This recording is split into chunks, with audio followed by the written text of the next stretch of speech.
One of the first developmental tasks in life is to trust that mom can walk out of the room and that she will be back. Well, we pretty much all come to trust that one, but emotionally people leave and don't come back. Physically, sometimes people leave and don't come back. That can sometimes be through divorce or death. Whatever your life circumstances, as you're listening to this, think about your life. And when you were growing up, did you have a general sense of security and safety, or did you have a general sense of anxiety and fear, even about food or shelter or the presence of loved ones in your life?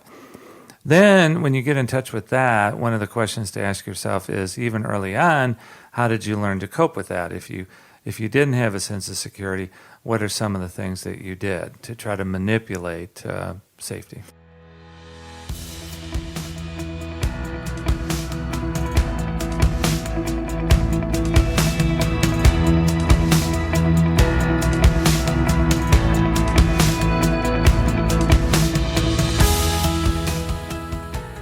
Welcome to the Faithful and True podcast. I'm Randy Evert, your co-host, and today we have another installment from the Legacy series featuring Dr. Mark Laaser, and today's podcast is from the 7 Desires collection. This is the Desire to be Safe, featuring Dr. Mark Laaser and myself.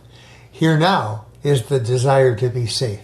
Randy, we're continuing our series on the 7 Desires of the Heart, and today we arrive at the 4th desire that Debbie and I describe, the desire to be safe. And what exactly does the desire to be safe include? Well, I'm fixin' to talk about it here All right. during the show. Y'all. Why am I getting into my southern accent? I think it is because, I just figured that out. I think it is because those of us that struggle with anxiety, and I'm one of them, my genetic susceptibility to anxiety comes from my mother's side of the family, I think, and they were all from the South, so that's where my southern accent comes. Okay, so we'll pretend like all of that makes sense. Go ahead. Well, Proceed. The desire to be safe is about the desire to be free of worry, fear, anxiety, the desire to feel like bad things are not going to happen to us. And it's also, the desire to be safe is all about that wanting we have to be free of anxiety and fear, but it's also about all the things that we do, therefore, that will even symbolically create in us a perception that we're safe. And we're going to get to maybe some examples of that. Well, it's interesting because that particular desire seems to be hand in hand with a person's self-confidence. If you experience that sensation of being safe, it seems to lead to a stream of conscious positivity. Well, that's people who struggle with chronic anxiety do tend to be on the negative side of things because they're kind of always imagining the worst. That's what anxious people do. They tend to project into the future, imagine the worst case scenarios. They want to prepare and plan for that so that it doesn't happen. So they can tend to be on the negative side of things. They're somewhat hard to be around because they're always going to be worried about stuff. And what's usually at the heart of that feeling? It's interesting. One of the great theologians, Paul Tillich, talked about the fact that there are some certain basic anxieties. There are certain core anxieties. I'm not going to get into all the academic language that he used to describe it, but I think one of the greatest anxieties, don't you think, Randy, when we stop to pause to wonder about it, is do we not all at some level fear death? Do we not fear being sick? Any kind of consequences in our life that would lead to death, whether it's health consequences or other things out there in life. And I think that's one of the major anxieties. Now, people listening, they may say, I don't sit around on a daily basis and think about death. Well, the truth of it is down deep in your soul you're thinking about it because there's certain things that we all do in life to remain safe. Yeah, you take great precautions to avoid the situation. I find myself as a father of 2 sons, my anxiety about such things won't come particularly worrying about myself, but it will be as your young sons are leaving for the evening with friends. My anxiety will be, we always say, be safe, be smart. Right. And that's all you're hoping for while they are gone with their friends that night is that they're making good decisions. But there is a true anxiety that is there because sometimes geographically it even fits into it, because here we are in Minnesota, and to have your kids going out on a winter's night with icy roads, and knowing that not quite sure what the night's activities will bring, but there's a definite anxiety there, hoping for their safety, and fearing that something may take place that would be detrimental to them.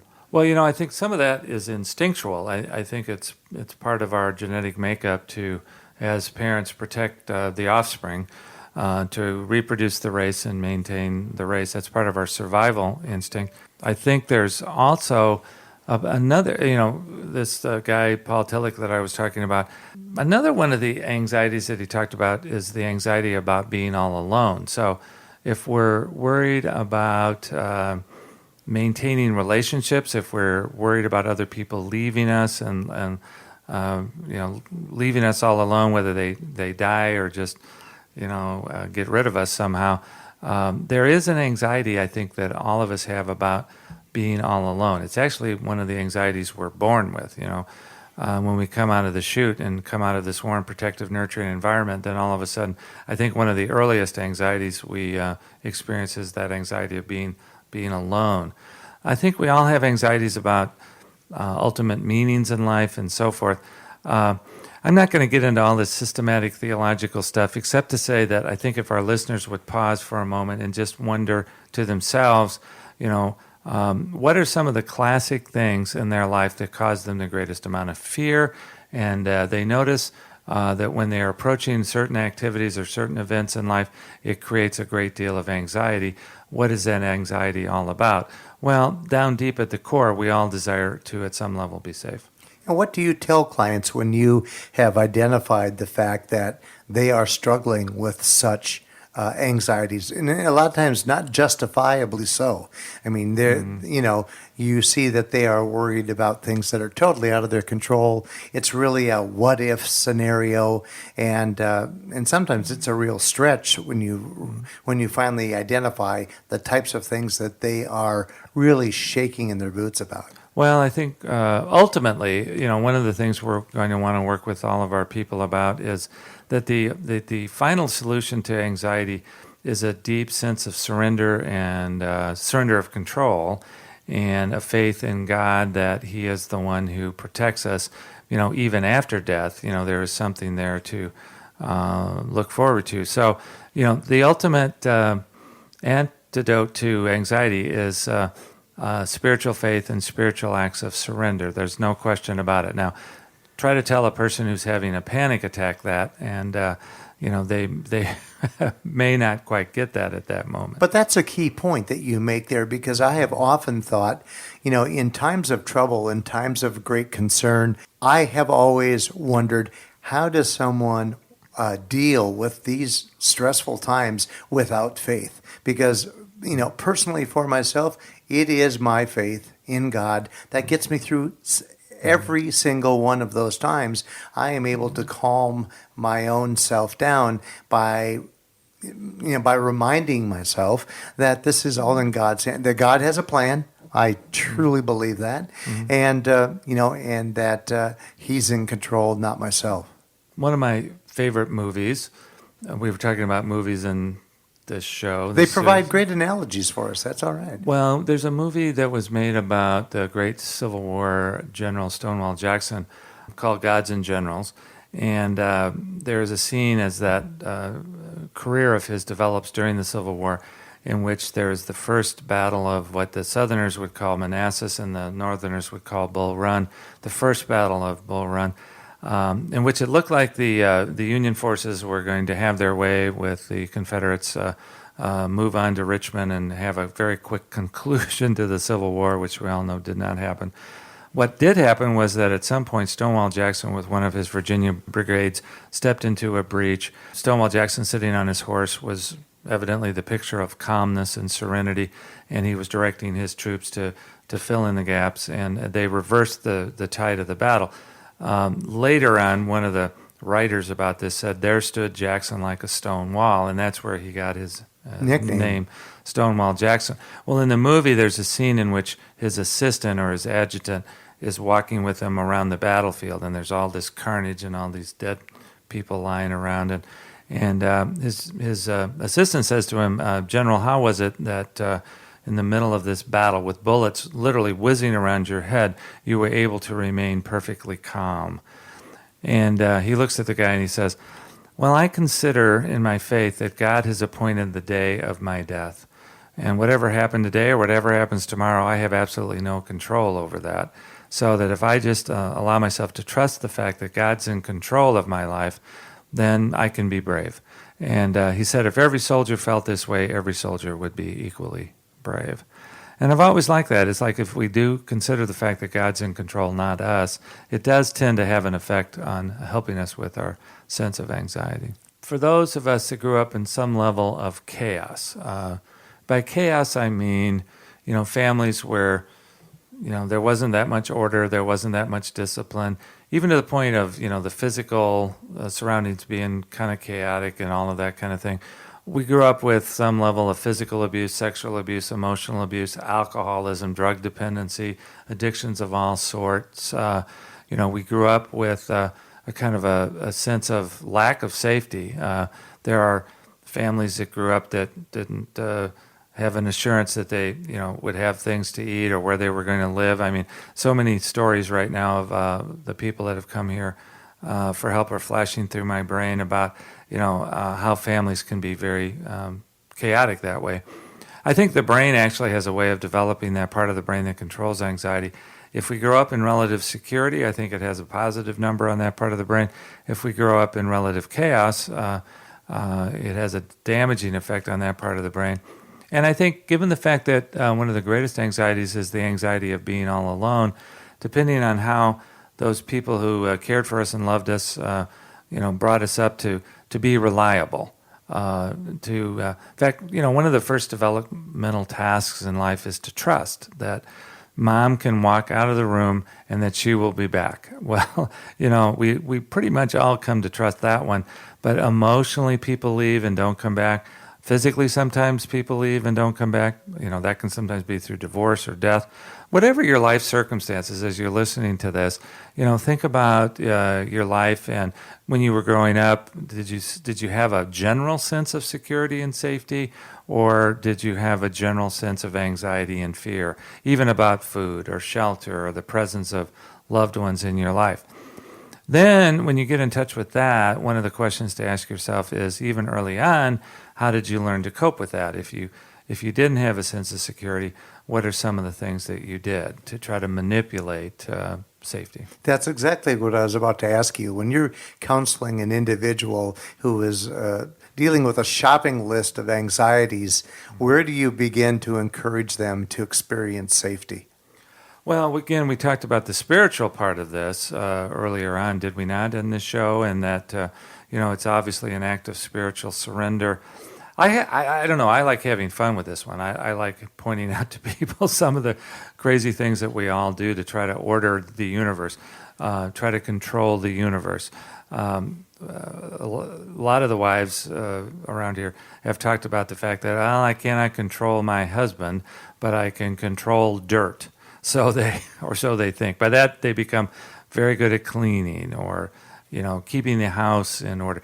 If we have a great deal of anxiety, there's going to be certain things in life that symbolically represent to us we're in control. So they transfer their frustration with not being able to control their husband by controlling other aspects of their life. Yes, that's right. So, as those who know me are well aware, I mean, we all pick things out to control symbolically.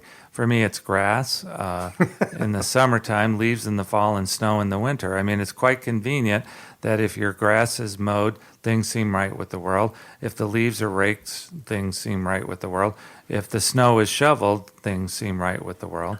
I'm not as bothered by things on the inside of the house, like Debbie would be if the laundry is done, if the house is picked up, if the food is put away.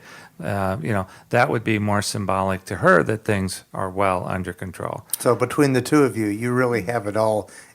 Visit the Laasers' home because it's all really being handled. Well, I would say that we've both done a relatively good job of letting go of some of that, particularly lately. And certainly when you have kids, you have to let go of that to a certain extent. The point being that what do we try to control is a symbolic way of feeling in control. And around here, one of the things we see all the time is that we seek to control relationships. This is one of the sources of codependency, meaning that if I can placate you, please you in such a way that you won't leave me, won't be angry with me, won't divorce me, will stay with me, I'm going to really in some ways sacrifice myself in order to keep you appeased. So we have to be careful. This anxiety thing threatens us in terms of relationships and in terms of so many things. So as you are working with couples and encouraging them to build this trust with each other, do you find yourself also encouraging them to look to that spiritual side that you talked about earlier? Because I think that confidence in an individual realizing that God has a plan for them, and that try to let go of trying to control the outcome of their life, and realizing that God has a plan, and rest assured it will all work out. Yeah, I think one of the ultimate things we're trying to teach all of our clients, husbands and wives, I say teach, introduce them to the idea, the spiritual place, that we all have the ability to be alone and okay if we have a faith in God that He is with us and for us and protecting us. When I say alone, I mean in terms of other relationships, whether or not we're going to have our physical needs provided for, all of that. If we can have a sense that I can be alone and okay, then actually that frees us up to participate in relationship and in community, not from a desperately needy place, but of a place more of choice. And I think that's an important place for all of our couples to get to. I'm not trying to manipulate you so that you will stay because I don't know who I'd be without you, but more that I know I can be alone and okay, but I choose to want to be with you, and I surrender whether or not you'll choose to be with me. Mark, as we've reached the end of today's program, if you would, for our listeners, summarize or wrap up this desire to be safe.